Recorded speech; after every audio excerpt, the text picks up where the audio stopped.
खाने के बाद अगर मीठा ना हो तो फिर खाने का भी मज़ा नहीं आता। तो आज मैं आपके लिए लेकर आई हूँ एक बहुत ही मज़ेदार यूनिक रेसिपी जो कि मिनटों में बनके रेडी हो जाती है और इतनी मज़ेदार बनती है कि आप इसको एक बार बनाएंगे तो रोज़ फरमाइश पर बनाने पर मजबूर हो जाएंगे। बिस्मिल्लाहिर्रहमानिर्रहीम, अस्सलाम वालेकुम। रेसिपी को स्टार्ट करते हैं। तो यहाँ मैं आपको सारी चीज़ों की क्वांटिटी बता देती हूँ। 1 पाव मैंने सेवइयाँ ली है, एक पैकेट 1 पाव वाला जो होता है वो मैंने ले लिया है और सेवइयाँ हमने मोटी लेनी है। और 1 पाव के करीब ही मैंने गुड़ ले लिया है। तकरीबन आधी चम्मच के करीब मैंने पिसी हुई इलायची ले ली है और 1 प्याली मैंने घी ले लिया है। 1 पाव में हम 1 प्याली घी ऐड करेंगे। तो यहाँ पर हमने एक पैन ले लिया, इसे गर्म कर लेंगे और उसमें 1 प्याली घी ऐड कर देंगे। और घी को हमने नॉर्मल सा गर्म करना है, ज़्यादा हमने इसको गर्म नहीं करना। अब इसके बाद हम इसमें इलायची पाउडर तकरीबन आधी चम्मच के करीब है, पहले भी इसकी क्वांटिटी बता चुकी हूँ, और इसको अच्छी तरह से कड़कड़ा लेंगे। अब इसके बाद मैं इसमें जो अगली चीज़ ऐड करूँगी वो है सेवइयाँ। तकरीबन 1 पाव सेवइयाँ हैं और इसको अच्छी तरह से हम घी में भून लेंगे। अब हमने सेवइयों को इतनी देर तक भूनना है जब तक से इसमें से एक मज़ेदार सी खुशबू उठना शुरू नहीं हो जाती। हमने इसको जलाना नहीं है, ना ही ब्राउन करना है, जस्ट इतनी देर तक जब तक से खुशबू उठना शुरू नहीं हो जाती। तो यहाँ पर तकरीबन सेवइयाँ पकाते हुए मुझे 4 से 5 मिनट हो चुके हैं और बहुत ही मज़ेदार खुशबू उठना शुरू हो चुकी है। और चूल्हे का फ्लेम मैंने यहाँ पर बिल्कुल नॉर्मल रखा हुआ है। और अब इस स्टेज पे हम इसमें 2 गिलास पानी ऐड कर देंगे। 2 गिलास पानी ऐड इसलिए करेंगे कि थोड़ी सी ये नरम हो जाए। और इसको अब हम 4 से 5 मिनट के लिए कवर करके रख देंगे।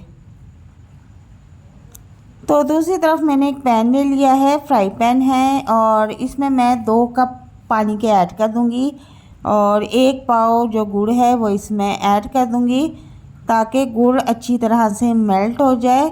और लो फ्लेम पे मैं इसको पकाऊंगी ताकि गुड़ आहिस्ता आहिस्ता मेल्ट होना शुरू हो जाए। और हमने इसकी चाशनी नहीं बनानी, जस्ट गुड़ को हमने मेल्ट करना है। तो यहाँ पर देख सकते हैं कि गुड़ जो है वो अच्छी तरह से मेल्ट हो चुका है। चूल्हे का फ्लेम मैं ऑफ़ कर दूँगी। इसी कंसिस्टेंसी पे हम इसको नीचे उतार लेंगे। और अब दूसरी तरफ देखते हैं कि हमारी सेवइयाँ जो हमने दम पे रखी थी उनकी क्या कंडीशन है। तो यहाँ से मैं इसका कवर हटाऊँगी। आप देख सकते हैं कि सेवइयाँ जो है अच्छी तरह से पानी को पी चुकी हैं। सेवइयाँ हमारी 98% तक पकी हैं।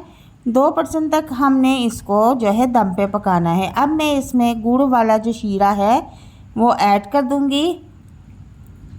2% तक हमने इसलिए इसको कच्चा रखा है कि अब हम इसको दम पे पकाएंगे। तो अच्छी तरह से गुड़ में हम इसको मिक्स कर लेंगे।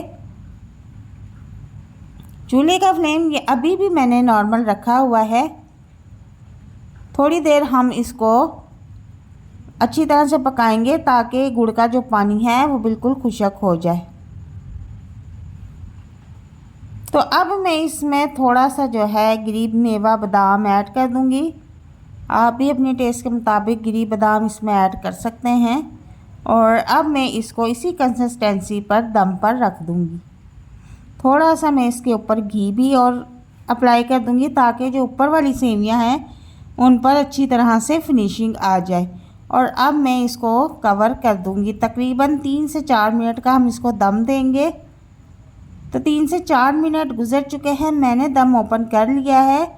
बहुत ही टेस्टी और मज़ेदार खुशबू आ रही है और इतनी मज़ेदार सेवइयाँ बनके रेडी हुई हैं। बरसात के मौसम में गुड़ वाली सेवइयाँ बनाएं, घर वालों के साथ, फैमिली के साथ, दोस्तों के साथ, मेहमानों के साथ इस रेसिपी को शेयर करें। और वीडियो अगर आपको पसंद आती है तो इसे लाइक शेयर भी ज़रूर कीजिए। और अगर हमारे चैनल पर नए हैं तो काइंडली हमारे चैनल को सब्सक्राइब कीजिए। मिलते हैं नेक्स्ट वीडियो में एक नई और मज़ेदार रेसिपी के साथ। तब तक के लिए इजाज़त चाहती हूँ। अपना बहुत सारा ख्याल रखना। अल्लाह हाफिज़।